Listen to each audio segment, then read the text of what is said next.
Bueno, a continuación vamos a escuchar a Mariano de Miguel, economista del CIMAT por SADOP, director del Instituto Estadístico de los Trabajadores, presidente del capítulo Buenos Aires de la Sociedad Internacional para el Desarrollo, profesor de grado y posgrado.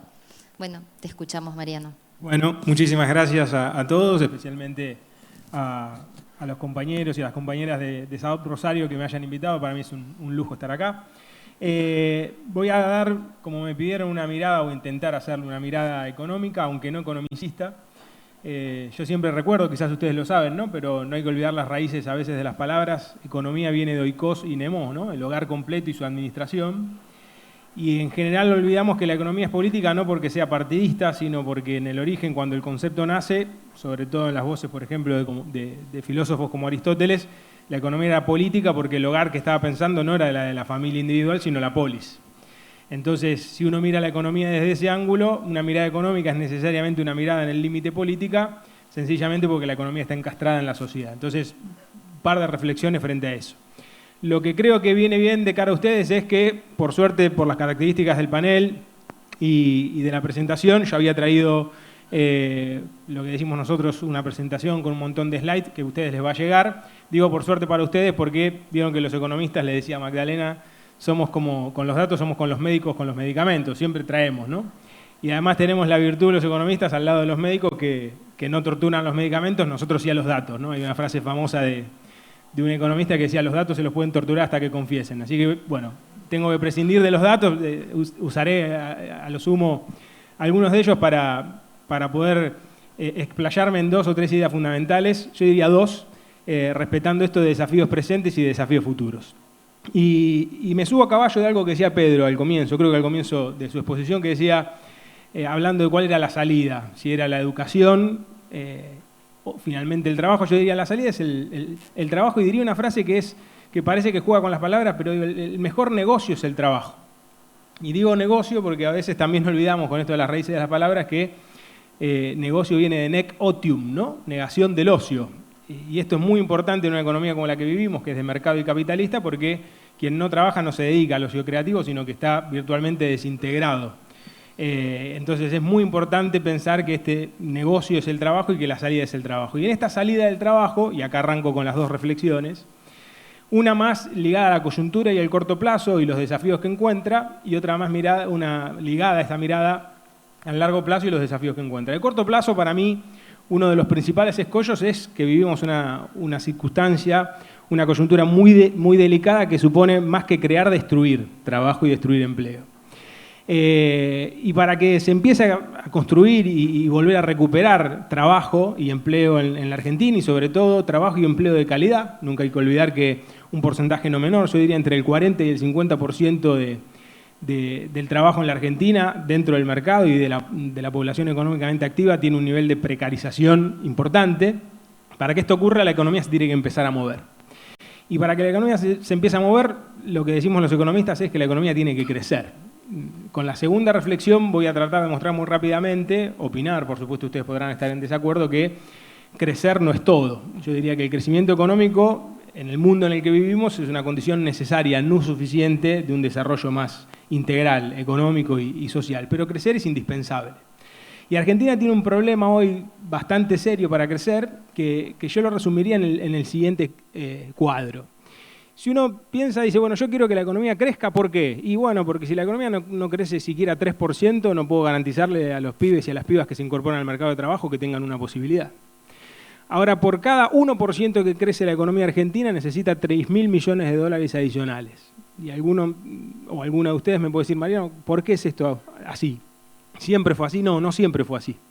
Lo que pasa es que en la Argentina, de algunas décadas para acá, tenemos una estructura productiva, decimos los economistas, muy desequilibrada, y además de desequilibrada, muy desintegrada. Entonces, gran parte de lo que producimos insume dólares, y buena parte de lo que consumimos insume dólares.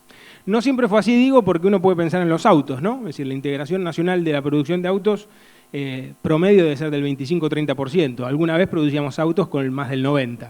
Yo siempre aclaro que me decidí por la economía no por una cuestión más técnica, sino porque creo acordarme alguna vez de ver a mi viejo un documental sobre el Torino ganando en Nürburgring, ese auto argentino que podía tener miles de problemas, pero entre las cualidades que tenía era que más del 90% era integración nacional. O sea, necesitaba menos dólares en su producción que otras cosas. ¿Por qué les doy esta vuelta? Porque Argentina hoy tiene un serio problema para conseguir dólares y el único modo que ha encontrado de ahorrar dólares, es decir, de poder generar más dólares de los que necesita cuando comercia con el mundo, es la recesión. Es decir, cuando un país genera menos dólares de los que necesita, los tiene que conseguir o a través del endeudamiento o de algún otro tipo de financiamiento, o finalmente tiene que buscar algún artilugio para poder corregir esa brecha. Una puede ser vender más al extranjero, otra puede ser comprar menos. La Argentina hoy está consiguiendo mejorar ese saldo externo, es decir, si uno mira la balanza comercial de lo que exportamos e importamos, está dando superavitaria, pero no porque vendamos más al mundo, el mundo está muy en vendedor más que en comprador, sino porque le compramos menos. Y le compramos menos no tanto porque integramos nuestra producción y sustituimos inteligentemente importaciones, sino básicamente porque como la economía se cae y la recesión y el ajuste abundan, evidentemente compramos menos televisores, menos autos, menos motos, todo eso insume dólares, por ende la recesión es funcional a ahorrar dólares. Entonces acá hay un escollo muy grande porque si de corto plazo decimos el mejor negocio es el trabajo y para que haya más trabajo la economía tiene que ponerse en marcha, si tenemos problemas de dólares, la cuestión es cómo hace el próximo gobierno, sea cual sea, ya sea la continuidad de este o el que parece ser que salió de las PASO con la mayor cantidad de votos de Alberto Fernández, cómo hace para resolver una escasez de dólares que no es un problema menor. Y no es solo de la Argentina. Al cual se suma un problema de deuda que también es muy grande, donde simplemente me limito a decir que el problema que hemos tenido en estos años no es tanto lo que nos endeudamos, o no solo, sino sobre todo que nos endeudamos en una moneda que no imprimimos. Yo siempre recuerdo esto. Ningún Estado puede quebrar por una deuda que tenga que pagar en la moneda que imprime. El problema es cuando uno tiene una deuda que tiene que pagar en la moneda que no imprime. Entonces el tema no es solo que nos endeudamos mucho, sino en la moneda que no imprimimos y nos comprometimos a pagar mucho interés y en muy corto plazo. Entonces esto arma un cuadro de situación que la salida de corto, que es poner la economía de pie, que puede ser fácil pensarla desde lo técnico, tratar de empujar la economía con el gasto público, con el consumo, favorecer a través de eso el incentivo de la inversión, tiene como limitante esta situación. Sobre todo que para conseguir dólares quizás tenemos que sentarnos más firmes todavía con el Fondo Monetario Internacional, y el Fondo Monetario Internacional, yo siempre digo, no son ni unas carmelitas descalzas, tampoco un conjunto de cretinos perversos. Simplemente lo que hacen es darte una receta histórica que es, si vos necesitas dólares te los doy, para devolvérmelos, ajustá y devaluá. Es decir, la idea es achicate para ahorrar dólares. Entonces el problema es que si uno necesita ponerse en marcha, lo que tiene que hacer no es achicarse, es expandirse. Entonces acá lo dejo picando, porque creo que es un tema de corto plazo, pero que influye mucho en el mejor negocio es el trabajo. Ahora, si uno tiene una mirada más de largo plazo y me dice, bueno, Mariano, muy rápido hablaste de la coyuntura, planteaste que acá el desafío es poner la economía en marcha, cómo logra el próximo gobierno tratar de expandir su gasto, y mejor, por supuesto, pero en partidas útiles, cómo logramos pasar que de cada 100 pesos, en lugar dice 20 a la deuda y 1,2 a ciencia y tecnología, esa relación se invierta. Ese desafío está claro, digo, pero ¿cómo pienso en el largo plazo? Y acá lo que a mí se me ocurre es mencionar un estudio para sintetizar, que en su momento pude participar por discusiones muy intensas con quien lo hizo, un sociólogo de paso, pero que se ha volcado bastante a la economía, muy joven y muy interesante en la Argentina, que se llama Daniel Steingart, que hizo un trabajo sobre los senderos de desarrollo. Él lo que estudió es, en definitiva, por qué son desarrollados económica y socialmente los países que son desarrollados. Y no se puso a discutir qué define que un país sea desarrollado. Tomó a las Naciones Unidas, que tiene un índice de desarrollo humano, que lo que te dice es, en definitiva, qué componente tenés de salud, un componente, si se quiere, de educación, un componente económico, y en lo económico es una variable que miramos mucho nosotros, PBI per cápita, Producto Bruto Interno por cabeza. Es una idea de productividad, ¿no? La capacidad de generar bienes y servicios por cabeza. Cuanto más grande es eso, más productiva a priori es una sociedad.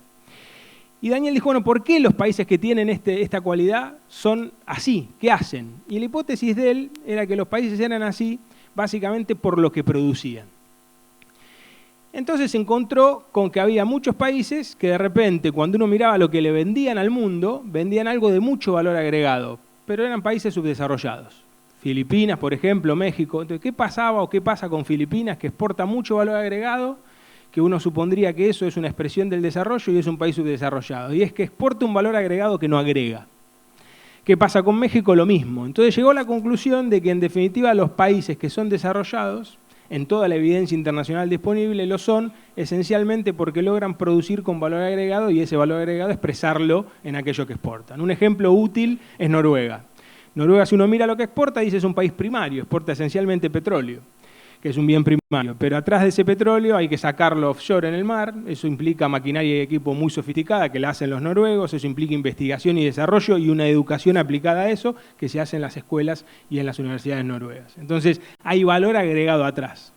Pero la conclusión más interesante, y con esto termino, en esta segunda reflexión y termino la exposición, es que cuando Daniel dice, bueno, yo puedo sacar una foto de dónde están hoy los desarrollados, dónde están los que no lo son. Puedo mirar una película de cómo evolucionaron los que llegaron a hacerlo y cómo evolucionaron los que no llegaron a hacerlo, como en Argentina, como Brasil, como gran parte de la región. Lo que notó es que la solución a eso no era ni de casualidad eminentemente económica o técnica, era fundamentalmente política y de una concertación para tal efecto que trascendiera evidentemente los gobiernos. Y ahí sí creo que la educación tiene un desafío central ligado al trabajo. Es decir, las múltiples facetas de la educación no se las voy a contar a ustedes. Pero yo quisiera en esta presentación rescatar esta, que es la educación desde el punto de vista general y colectivo para comprender en qué consiste de alguna manera la arena internacional, cómo se da la correlación de fuerzas dentro de las cuales las naciones logran pegar o no pegar el salto.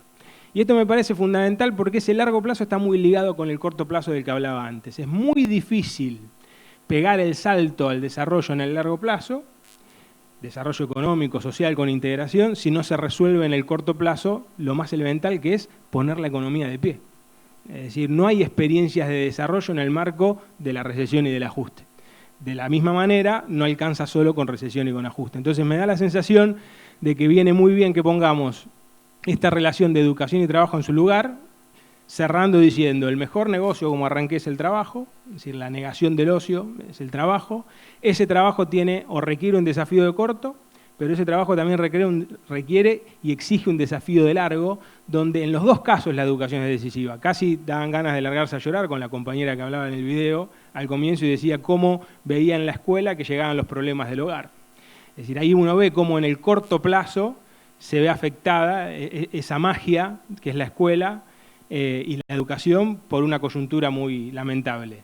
Por eso hay que resolverla. Ahora, si nos quedamos solo en la coyuntura, no vemos el problema más de largo, donde el desafío no es solamente que en la escuela se pueda enseñar, sino que esa persona que construye su biografía, decía Pedro, en esa construcción pueda pensar un largo plazo como destino común. Y por eso esto tiene que ser concertado. Yo diría, no alcanza con el pacto, no alcanza con un acuerdo, se requiere la concertación, que es establecer certezas con. Bueno, muchas gracias.